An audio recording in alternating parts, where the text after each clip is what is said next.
क्या आप गायनेकोलॉजी की किसी भी प्रॉब्लम से दोचार हो रही हैं और आप सख्त परेशान हैं और आप डॉक्टर को विजिट करना चाहती हैं, लेकिन फिर भी किसी वजह की बुनियाद पर आप डॉक्टर से रुजू नहीं कर पाती, तो हम लेकर आए हैं आपके लिए पाकिस्तान में पहली बार ऑनलाइन कंसल्टेंसी, जिसमें हमारे पास मुल्क की मायानाज गायनेकोलॉजिस्ट जो कि आपको ऑनलाइन कंसल्ट करेंगी।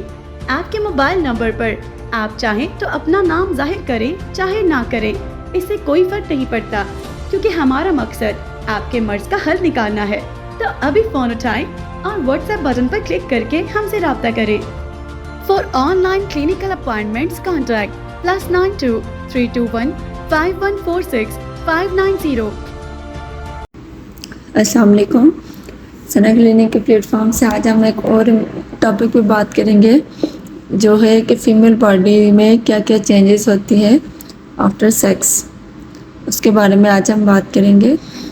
इसके 4 फेजेस होते हैं। सबसे पहला जो फेज़ होता है वो एक्साइटमेंट का फेज़ होता है।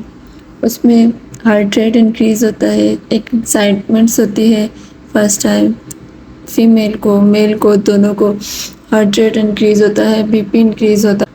आपकी बॉडी को ज़्यादा ऑक्सीजन की ज़रूरत होती है, तो इसलिए आपका हार्ट जो है वो बहुत पंप कर रहा होता है, तो जिसकी वजह से आपका हार्ट रेट ज़्यादा इंक्रीज़ हो रहा होता है। इसमें आपके ब्रेस्ट और जेनिटल्स में क्या क्या चेंजेस आते हैं। ब्रेस्ट का जो साइज़ है वो स्मॉल अमाउंट में इंक्रीज़ होता है, लेकिन ये टेम्पररी होता है।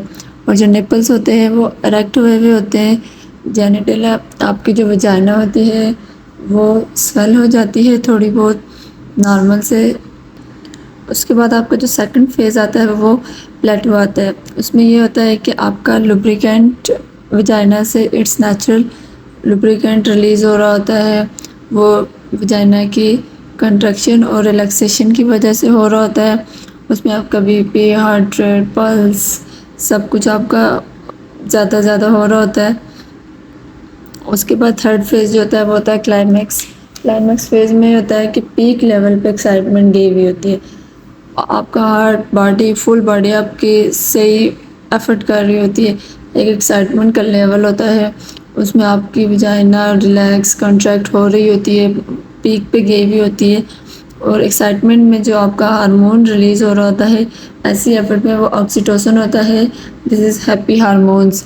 आप इससे खुश हो रहे होते हैं तो आपका ऑक्सीटोसिन हार्मोन और ज़्यादा रिलीज़ हो रहा होता है। उसके बाद जो फोर्थ फेज़ आता है वो रेजोल्यूशन फेज़ आता है। इसमें ये होता है कि आपकी चीज़ें सारी नॉर्मल की तरफ वापस आ रही होती हैं। इन सारे फेजेस में जो चीज़ें भी आपकी नॉर्मल से हट के हुई हुई होती हैं, जो चीज़ें ज़्यादा हो रही होती हैं, उसमें आपकी चीज़ें सारी वापस आ रही होती हैं। आपका हार्ट रेट नॉर्मल की तरफ आता है, आपका ब्रेस्ट का साइज़, निप्पल, उनकी शेप और जो आपकी वजाइना स्वेल अप हुई हुई होती है, ये सारी चीज़ें आपकी नॉर्मल की तरफ वापस आ रही होती हैं।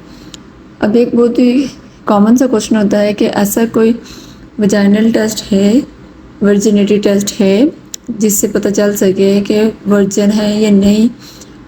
तो ऐसा कोई भी टेस्ट नहीं है, कुछ भी नहीं है। हाइमन जो होती है वो आपकी एक मेम्ब्रेन होती है जो वजाइना के माउथ पे होती है, और उससे आपको बिल्कुल भी नहीं पता चल सकता कि वर्जिनिटी का, क्योंकि सम टाइम ये बाय बर्थ ही नहीं होती कुछ फीमेल्स में, इसलिए उससे आपको नहीं पता चल सकता। सम टाइम आप एक्सरसाइज करते हैं, मेंस्ट्रुअल कप रखते हैं, टेम्पोनेट यूज़ करते हैं, स्ट्रेचिंग करते हैं, हॉर्स राइडिंग करते हैं, उस वजह से भी आपकी मेम्ब्रेन ब्रेक हो चुकी हुई होती है। ऐसे कुछ भी नहीं है, कोई भी नहीं है कि जिससे आप इस चीज़ का पता लगा सकें। ऐसी वीडियोज़ के लिए हमारे चैनल के साथ जुड़े रहें। शुक्रिया।